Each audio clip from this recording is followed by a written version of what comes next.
do you think you are, acting all high and mighty?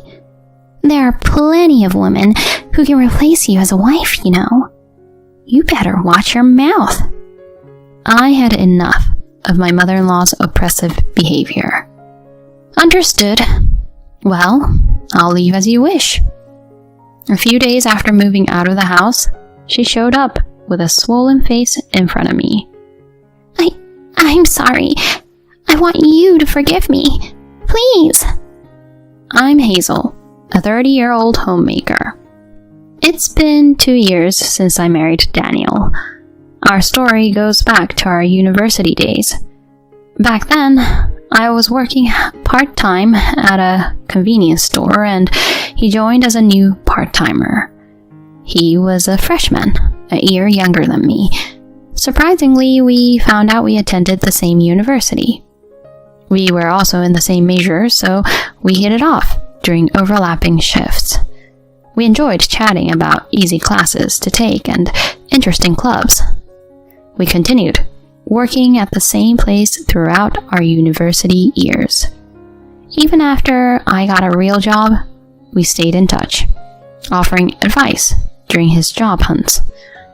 Eventually, he joined the workforce, and that's when we became serious. We both worked hard at our jobs, and managed to spend our days off together, sometimes going back and forth between our places. After being together without any drama for about 3 years, we decided to move in together. Living with him was a blast. We picked out furniture and appliances together, and even bought matching dishes. I always dreaded parting at the end of our dates, so it made me happy to come back to the same place and wake up next to him every day. We really got along well and enjoyed living together. About a year later, he popped the question, and we decided to tie the knot. 8 years since we met. 4 years since we started dating. And I've always loved you.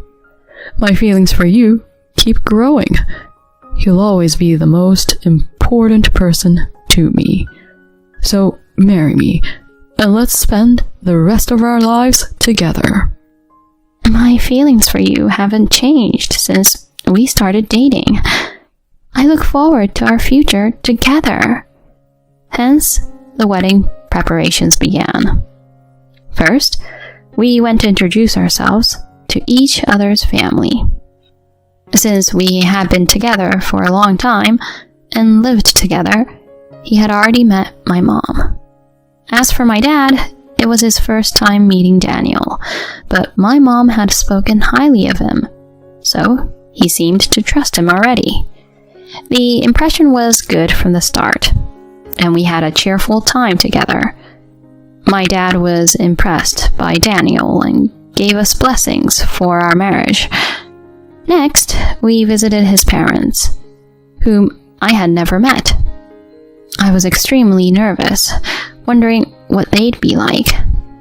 I was filled with jitterbugs that day. When we arrived there, his father, Lyle, greeted us. Oh, welcome. Nice of you to come all the way. I'm Hazel. Nice to finally meet you. Likewise to you. He was all smiles, looking truly happy. Hey, where's Mom? Oh, she went shopping. Should be back soon. Seriously? I told her we were coming to talk about our wedding. I told her you'd be here soon too. She said something about a big sale at the supermarket this morning and rushed out. Man, she's quite free-spirited, or should I say, self-centered. Sorry, honey. No problem at all. Lyle's warm and friendly manner had me relaxed already, so I didn't mind about his mom. Then, after 20 minutes, Julia returned home. I'm home! Daniel, you're already here! Where have you been, Mom? I told you the time we were coming. Oh, did you?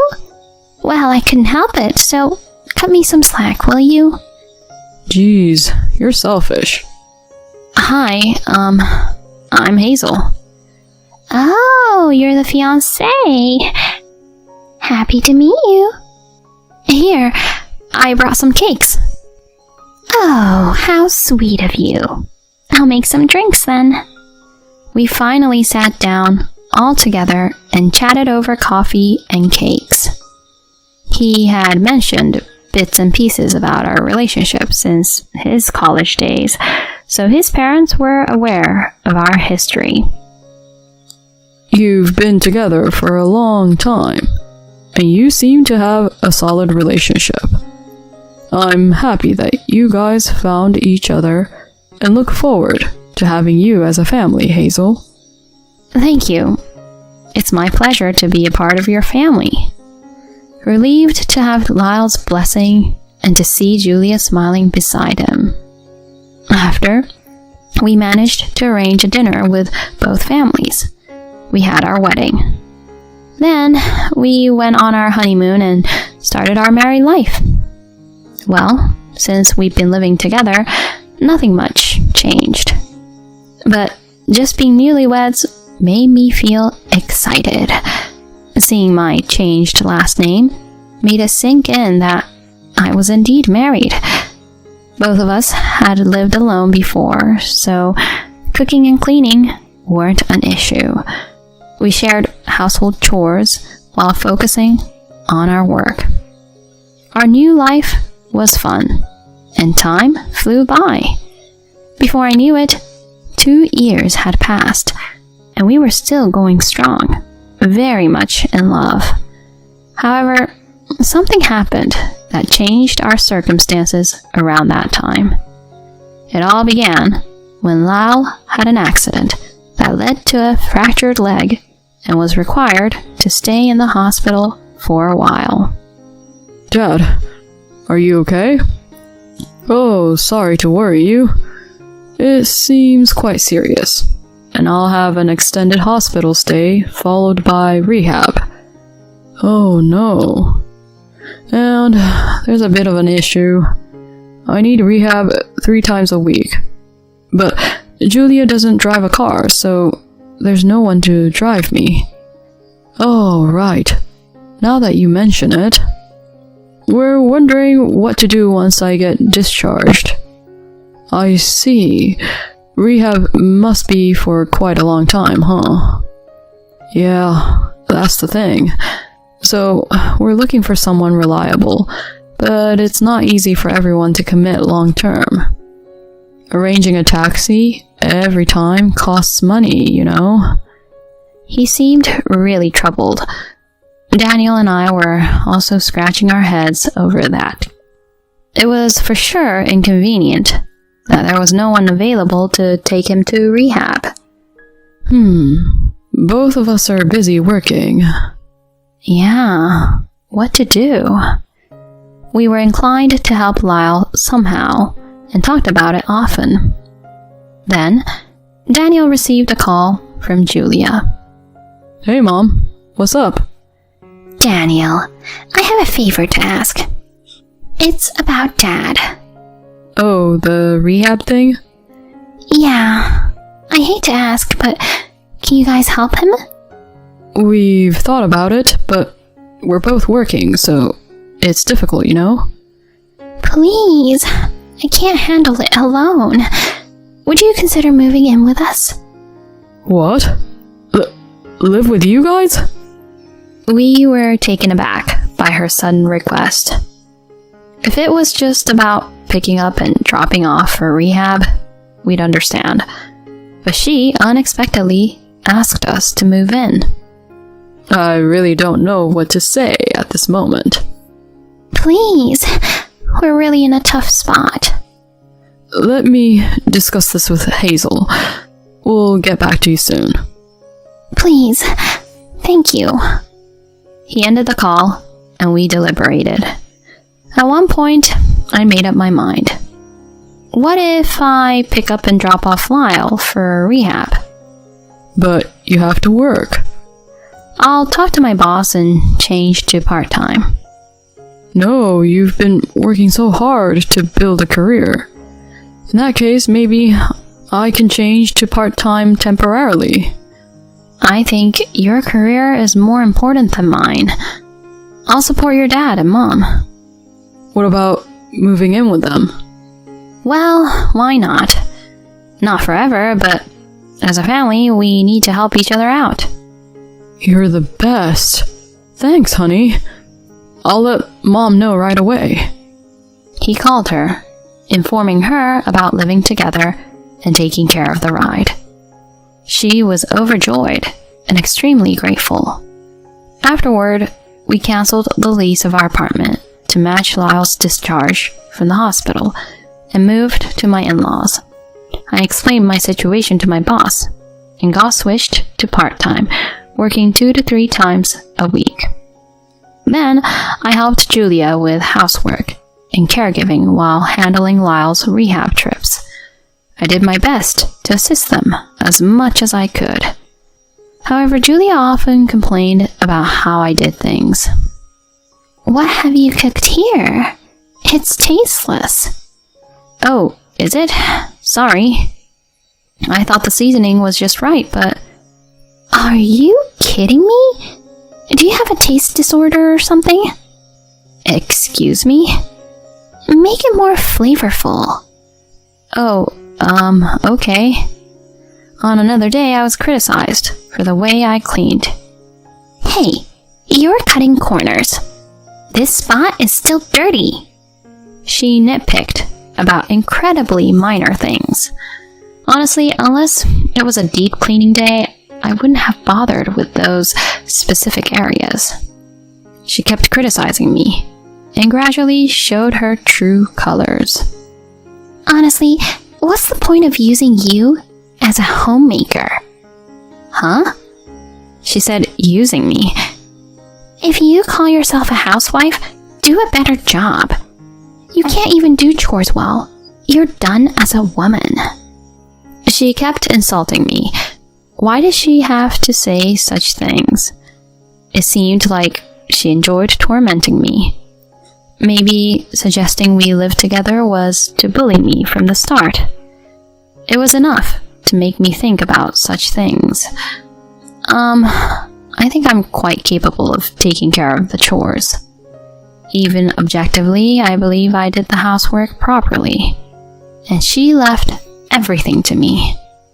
I managed the chores, took care of Lyle's rehab trips, and even provided caregiving. Despite all that, she kept complaining about me and did nothing herself. Shut up! You overestimate yourself way too much. To be honest, you're not good at all. I pity Daniel for having a wife like you. Her nastiness pushed me into a dark place, but I couldn't talk to Daniel about it. It was partly my hesitation, but he was really busy with work and was frequently away on business trips. I didn't want to cause unnecessary worries when he already had a lot on his shoulders. Ideally, I wanted to solve it on my own. Also, there was a reason I managed to endure all this. It was because Lyle was incredibly kind and treated me well. He always appreciated me when I drove him or took care of him, and always had interesting stories to share. I enjoyed spending time with a knowledgeable and articulate Lyle. So, even though Julian mistreated me, spending time with him somewhat relieved the stress. Well, until her harassment became so extreme that the balance tipped towards the stress. I dealt with those struggles alone, every day. One day, Lyle complained of chest pain, and we had to rush to the hospital. He was treated immediately, but as a precaution, he needed to stay in the hospital to undergo further tests. What was unfortunate was that Daniel had a business trip for a few days at the same time. I was at my wit's end. During that time, I was going to be left alone with Julia. I was certain she would bully me as she pleased. As expected, the moment I became alone with her, she started nitpicking about everything. You're such an incompetent woman, you know that? Can't even handle housework, have no charm, and yet you seem to sit on a throne or something just because Lyle favors you. What? No, I don't think so. Who knows? You're not trying to seduce him, are you? Please, don't say such stupid things. I'm doing my best to support him. But what about you? You just pass everything to me and only complain. I couldn't help but talk back to her from the frustration that had been building up inside me. Then, she got furious, her face turning beet red. Who do you think you are? Acting all high and mighty? There are plenty of women who can replace you as a wife, you know. You better watch your mouth. I had enough of her oppressive behavior. Understood. Well, I'll leave as you wish. She gave me a smug look. Oh, great. Just do that. And don't you dare come back. Leave Daniel, too. Ignoring her, I started packing my stuff. I wanted to get away from her as soon as possible. I had to hold off on telling Daniel until later, but I knew he'd understand. As soon as I finished packing, I went to my parents' house. They were stunned to see me, but when I explained the situation, they sympathized and welcomed me warmly. I had been doing everything at my in-laws' place, so I was glad to be relieved from the chores and took a much-needed break. I explained what happened over the phone on the last day of Daniel's business trip. He was enraged after hearing it. Leave it to me. You can relax at your parents' place and wait for me. A few days after leaving the in-laws' place, Julia showed up with a swollen face in front of me. "What do you want?" I asked in anger, and suddenly she started weeping. I'm sorry. Please, forgive me. I've been terrible to you. I'll apologize as many times as it takes, so please. She repeatedly apologized, without minding the tears and snot flowing down. When I looked closely, her face and eyes were quite swollen. Then Daniel came up from behind. Mom, don't think everything will be okay just because you apologized. I'm really sorry, honey. If only I had noticed sooner. No, it's okay. I'm at fault for not mentioning it earlier. By the way, what happened to her face? Oh, about that. He explained the background. The day he returned was the same day Lyle came back from the hospital after the tests. As soon as Lyle arrived, he asked her why I wasn't around. She triumphantly answered, "I kicked her out. She was trying to seduce you." To which Lyle exploded in anger. God darn you. She was sincerely taking care of me. What the heck have you done, throwing out such a kind person? Julia didn't expect him to get that angry and was utterly shocked. And at that moment, Daniel arrived home. Knowing the situation, he teamed up with Lyle and confronted her. They scolded her for hours, and she apologized to both of them until she ran out of tears. Because of that, her face and eyes ended up swollen. Then she was ordered to apologize to me, which led her to come to my parents' house. Thank you for your apology, Julia. So then... However, I can't forgive you. Oh, but why? How much do you think I've suffered? If I had done something wrong, I'd apologize. But clearly you are getting a kick out of bullying me, right? Do you think I can forgive being treated like a toy? I don't know if I can ever forgive you. No matter how much you apologize, I won't accept it. Oh, no, please. If you don't forgive me, I'll be kicked out of my home. I'll apologize as many times as you want. I'm begging you. So you just want to protect yourself, right? How can I forgive you if you're not even sincerely remorseful? I don't want to see you again, and I'll cut ties with you. I only want Daniel and Lyle around. Mom, this is our decision. Since you've tormented her, I can't turn a blind eye. I want nothing to do with you from now on. Please, don't say that, Daniel. How did it come to this? She crumbled to her knees. Daniel took the dejected Julia back home. Since she didn't get my forgiveness, Lyle kept his word and kicked her out of the house. After being thrown out, she was served divorce papers and ended up alone. She had no one else to rely on and found herself in a lonely life with no money at all. Currently, she's living in a rundown apartment and working a low-paying job. On the other hand, Daniel and I remained in the family home with Lyle, living happily together as a trio. Recently, we found out that I'm with a child. We're eagerly anticipating the day when we welcome the new addition to our family. Our life is much more peaceful and filled with laughter now.